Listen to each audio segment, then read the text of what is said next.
Hi everyone, Opinion Man here for a review of this new Destiny expansion, Renegades. I know we still have the dungeon to play, but unfortunately I'm not going to be around for the contest version of it, so I am going to miss my opportunity to review it in that form. I still will probably have a video on it though. It's my first time ever missing a day one or dungeon experience, so that kind of sucks, but it is what it is. Let's talk story. Super insane giga spoilers in here. Skip ahead to dodge this if you haven't done the story. It's been 2 months since the events of Kepler, and the Vanguard wants to keep things hush-hush from the people of the city because they just went through a whole ordeal with the Witness and don't want to burden them with the potential threat of extinction again, at least not so soon. The Drifter sees some suspicious things happening with a new Cabal faction called the Barren Imperium, wants to check it out. He is eventually captured and we go rescue him. We learn of Dredge and Bale, the main villain for the expansion, who wants Drifter, who used to be Dredge and Hope, to return to his previous life so that they can group up and be evil or whatever they're going to do. Bale does not like the fact that citizens are ruled over the Vanguard who are non-elected immortal officials, and he seeks to resolve this problem by aiming a giant death laser called the Nightfall at the city and then blasting the city, killing all Guardians while having all non-Guardians be seemingly unaffected. The Praxic Order sends a representative, Honor, to help figure out what is going on, although the Praxic Order is stuck in a more traditional way of trying to handle things, not being super cool with the darkness abilities that we've come to learn for starters. Honor does eventually loosen up as the story progresses, and we get a little more exposition in the exotic mission. Ido and Eris both have roles in this campaign as well. Hi everyone, Opinion Man here, and it's time for a review of this new Cook Unity ad read. This video is sponsored by Cook Unity. Cook Unity is a chef-to-consumer platform delivering fresh meals made by people who have won awards for making food directly to your door. With over 100 meals to choose from and many dietary options like vegan and paleo and keto and more, I will continue to buy the same meals because they're so good and change is scary. It's holiday time, which means I'm busier than ever. And thankfully, Cook Unity is here to help me cross one thing off my list: eating enough calories so that my body can stay functional long enough to do all the crap I need to do before my parents show up. And God help me when my dad shows up, because that man won't stop visiting tourist traps until he has won the game of tourism. What meals did I scoop this week, you're definitely asking? Well, my wife waited 4 minutes so that I could actually show you the classic beef bibimbap by Chef Esther Choi, while I picked up a couple of favorites in the blackened steak quesadilla by Chef Santos Jimenez and the Italian sausage and beef lasagna by Chef Dustin Taylor here in Seattle. So if you're desperate for more time in your busy schedule, head on over to cookunity.com/Datto50 and use code Datto50 to get 50% off your first set of meals. And use that saved money to buy some gifts for yourself, let's be real. That's cookunity.com/Datto50, code Datto50, to save 50% off of your first order. Thank you very much to Cook Unity for sponsoring this video. As you might suspect, the 9 are behind some of this shenaniganery, specifically 6, who abstained from the vote to make Lodi emissary in Edge of Fate, by the way. 6 wants Bale to be the weapon of the 9, which is, supposed to be us, the Guardian. So they spend a bunch of time trying to juice him up, making him powerful, in addition to the Barren Imperium kind of being his faction to lead around and whatnot. However, we come to learn that not only is Bale pretty much a novice, but that him and Lodi have some things in common, seemingly plucked from existences and placed here. Lodi and Bale talk about their connections with the 9, about how Bale struggles so much more than Lodi because Lodi is an emissary and Bale is just not. He's just kind of some guy. 6's influence over Bale corrupts him over time as Bale seeks to appease his new master. Meanwhile, the Drifter pretends to surrender and join Bale, but mainly as a way to try to trick them into trusting him so that we can come in later and save the day. Drifter pretends to start destroying his own ghost, then tries to attack Bale and his ghost. Only problem is that 1, Bale is ready for it, and also 2, oops, Bale has no ghost, meaning his power comes from somewhere else, likely 6. Drifter gets stabbed but shoots off Bale's hand with Thorn. Eventually, we are able to destroy the Nightfall weapon after this infiltration, as we see Bale and his cohort spiraling out of control while trying to escape, although they are not shown dying. To keep it brief, that is pretty much the story. We do use the help of some of the new factions found in Tharsis Outpost in order to progress the story in between the bigger missions, like restoring the voice of Drifter's ghost Blue and a couple of other things, but they took a bit more of a backseat than I was really expecting. I do wish each faction had some kind of a voice to give them a bit more life. There were some weird voice moments in the campaign as well, where you would be talking to someone and they would be voiced, and then you would start talking to them again shortly after, and then they would just have that new dialogue box. I'm not sure what happened there. I'm guessing more dialogue was added and they maybe just couldn't get the voice actors to come back in time, or they were like too far into production. I don't know, but it is still a little off-putting. I thought the story was fine, although it did have some pacing issues. Sometimes it felt like we were flying through bits really quickly that I would lose track of some things that were happening, and then we would shift back to running some more chores for these factions and things would slow down.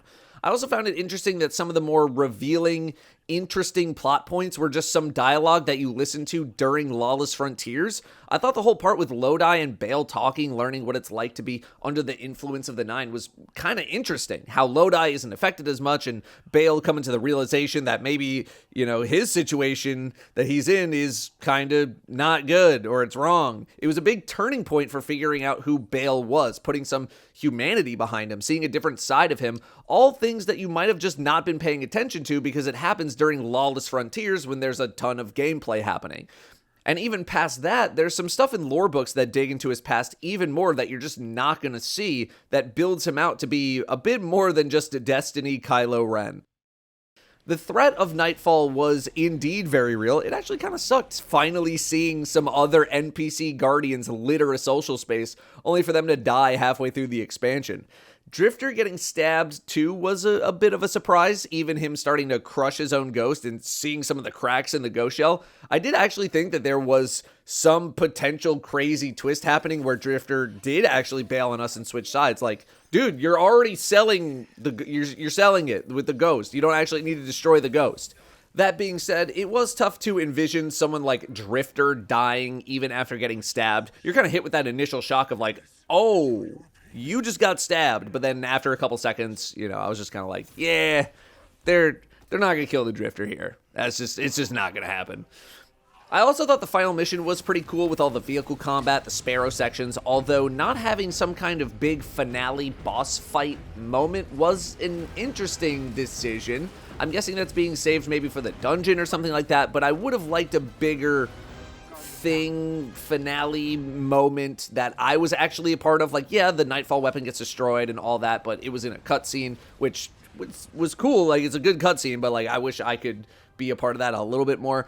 If we're going Star Wars mode, let me do like, the trench run or something. I don't know. You already have a bunch of somewhat heavy-handed Star Wars things in there. It's still fun though. Lots of great set pieces, good cutscenes. There wasn't really that much dialogue that felt super like cringe to me or anything like that either. I thought Drifter's Ghost Blue was fun, although I feel like I've heard some mixed reviews on her. I've been playing a ton of Deadlock, so I'm used to hearing Viper, one of the characters, and spoilers, they're the same actress.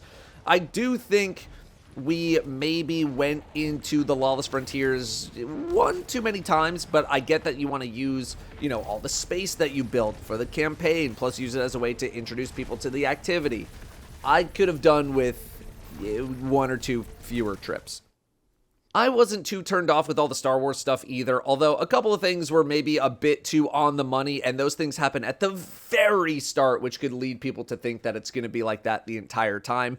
Drifter getting encased in stasis, for starters, the voice of Drifter's ghost being all the beeps and stuff, the garbage chute, which we already had in the Presage mission. Like, if that was the first time we got to experience it, okay, but we've already had that moment. But I didn't really let it bother me too much, especially since I'm not very emotionally invested in Star Wars, like, as a whole. The game still did feel pretty Destiny to me, but I know some other people in my community just could not get the Star Wars-ness out of their mindset from maybe being too attached to Star Wars, or maybe being a bit too cynical, maybe a combo of the two, I don't really know. I am more willing to let that stuff go, to just try to enjoy what's in front of me. The campaign was more of a return to form as well compared to Edge of Fate's Metroidvania type experience. If you're looking for something a bit more traditional Destiny campaign style, I think we get closer to that with this release. You know, big set pieces, cool environments. I thought the Baron Imperium looked pretty cool. The music's phenomenal. It felt like this had more big moments than Edge of Fate did, like cinematic moments. I will say that in a 3-person team, though, it was much easier than Edge of Fate was. Edge of Fate was a little tedious at times with the difficulty. I don't know if they needed to dial it back this much.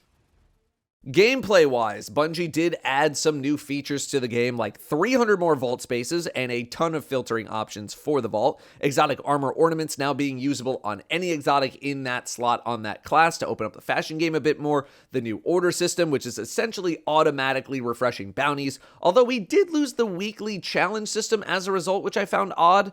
The weekly challenges made it very easy for players who took a break to still be able to complete the season pass by doing a bunch of challenges rapid fire.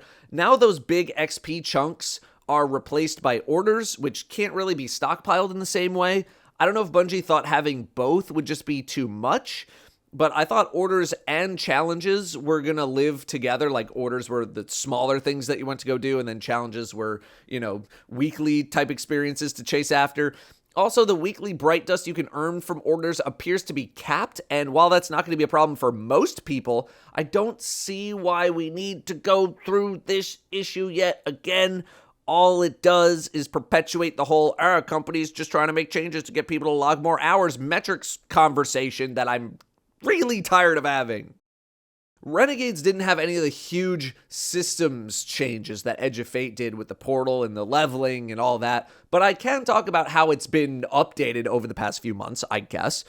There are more portal activities. A lot of the more annoying modifiers have been removed in match-made activities. The new gear system has been relaxed, and now all exotics are considered new gear. Conquests are repeatable. The tier gear and level chase has been significantly relaxed. The difficulty of most things has been relaxed, and it is otherwise a generally more pleasant experience to level and gear up compared to where things used to be. I do think that getting tier 5 gear is a bit too easy for the original chase that I think Bungie wanted it to be, but Bungie is not in a position to make tier 5 gear harder to earn at this time. If anything, a tier 6 option would be the play, putting it in content on the difficulty of like GM and ultimate conquests. If your biggest problem with Edge of Fate was feeling the need to spam solo ops 100 times in a row, that is not really an issue anymore. Although you can certainly do that if you want to, but I mean, if you quit because you felt like that, then you probably don't want to. Lawless Frontiers is what we're going to be interacting with for the next few months in lieu of having a more traditional destination, compared to Edge of Fate's post-campaign, like seasonal activity-ish offerings, though, which was the Civ and running the campaign on higher difficulties. This is a breath of fresh air, and unlike a lot of Kepler things, you can level up doing stuff in Lawless Frontiers. There are multiple modes and objectives spread across 3 destinations, Europa, Mars, and Venus, and all feel like pretty big places to roam. There's a lot of space in them. Lawless Frontiers has insanely good enemy density too, ensuring that everyone actually gets to have some fun and let their crazy builds operate at those crazy levels. The mechanics aren't terribly complex, ranging from your typical stand on the plate to the more advanced, we have to deliver this stuff to the drop point, but the enemy inspectors can steal it, so we need to stash it in a container while they're around. But the action paired with it is so strong that it never really gets too dull doing these mechanics. Bungie went for much more of an arcadey feel for this, in my opinion, and even though it's essentially a spin-off of the Reclaim activity, the challenge, the enemy density, and the ridiculous Renegade abilities make this place feel much more enjoyable to play. The Renegade abilities are absolutely berserk at max level, ranging from free supers and ammo to dropping a behemoth vehicle to go pilot around. Combined with some of the build crafting options available with all the things that have gotten buffed, gameplay feels really enjoyable while in the Lawless Frontiers. I know there's been some commentary about the lack of new subclass features, And I believe there was an interview done with Bungie talking about how they wanted to explore stuff like the Renegade abilities and the Kepler abilities a little bit, which meant they couldn't do as much subclass stuff as a result, but I think they want to get back to doing some more subclass stuff soon.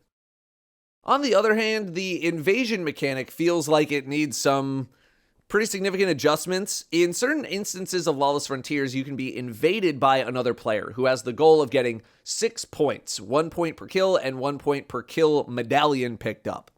And it's not something I tend to take super seriously because of how insane the sandbox is in Lawless Frontiers, but because the Frontiers has the nether health mechanic where you don't regenerate your health and instead rely on healing baubles, there is something going on with the health scaling that makes the invasion experience feel not great. The new special ammo blaster can kill in 2 headshots from really far away. Machine guns routinely kill in 3 to 4 headshots. People just die so incredibly fast here that it feels off. It's more of a game of like who spotted who first more than anything. And if the team being invaded is any kind of coordinated, the invader stands basically no chance at all going against multiple supers and renegade abilities, even with their own stuff to fight back. I would like to see this refined a bit more, but invading successfully can be very rewarding, offering high tier gear for only a couple of minutes of your time, and you can even wager more of the currency you need to enter the invasion portal to try to get even more rewards. Invading even has its own title, which I didn't even realize until a couple of days in.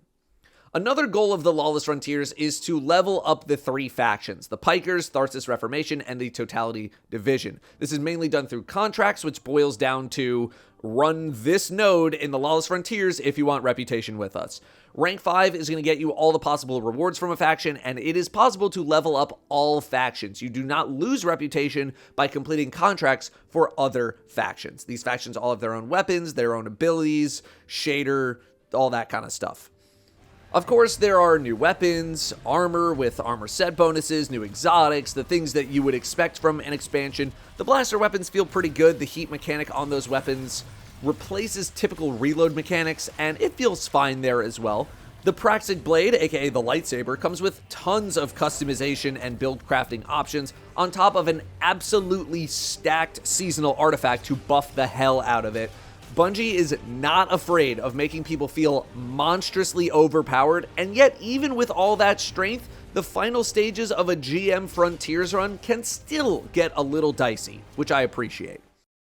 It might surprise you now to hear that this is the end of the review, because outside of the dungeon coming on the 13th, this is what Renegades has to offer, at least as of right now.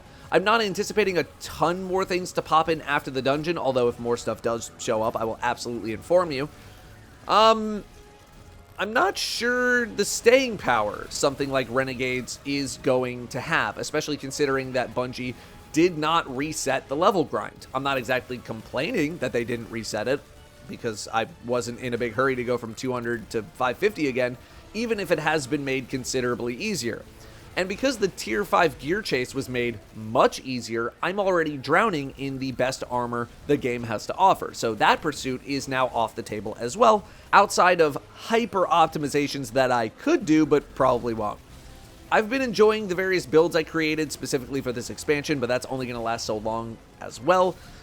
My goal is going to be hitting rank 5 with each of the factions, and I already have one of them done in a couple of days. If you've been wondering why I keep reiterating my "this game is a leveling simulator" comments, it's because now that I am done leveling, I'm not really sure what I have to do on the game, other than the factions and maybe get the title.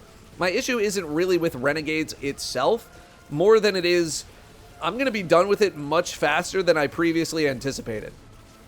So, should you play it? Should you buy it? Is it time to come back?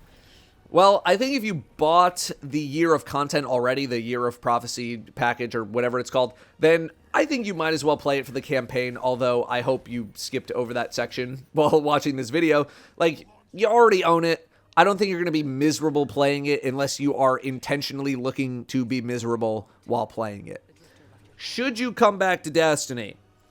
As usual, it depends on why you left in the first place. If you were left frustrated with the day-to-day life of Destiny after Edge of Fate, then if anything I spoke about makes you feel better, like the relaxed leveling, for example, and you are looking for a reason to return, then I would say maybe come back and try some things out first. You don't need to play Edge of Fate to play Renegades. Edge of Fate content is still in the game, and I do hate that I need to clarify that, but it is still in the game.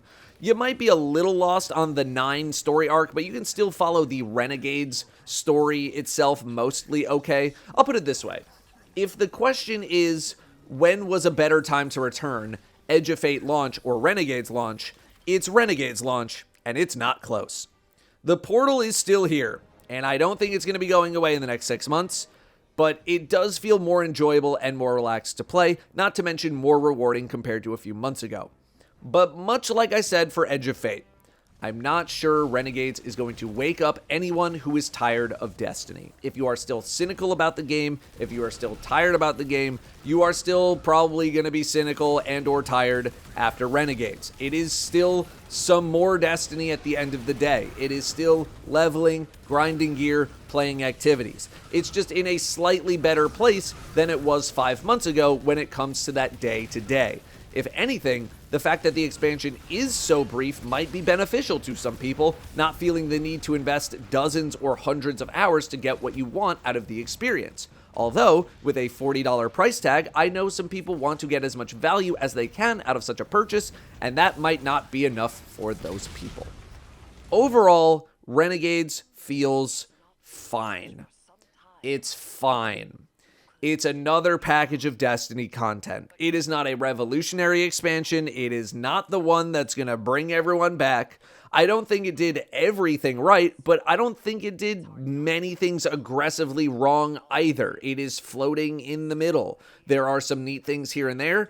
That's only going to go so far at this point in the game's life. I'm going to get my factions to rank 5. I'm going to lock in my titles, and then I'm going to log in a couple times a week for whatever events might be happening. It is business as usual. That's all I really got. It's business as usual. But we're going to talk about my thoughts going into 2026 and probably the much farther future in a video coming very, very soon. Thank you very much for watching. I will see you next time.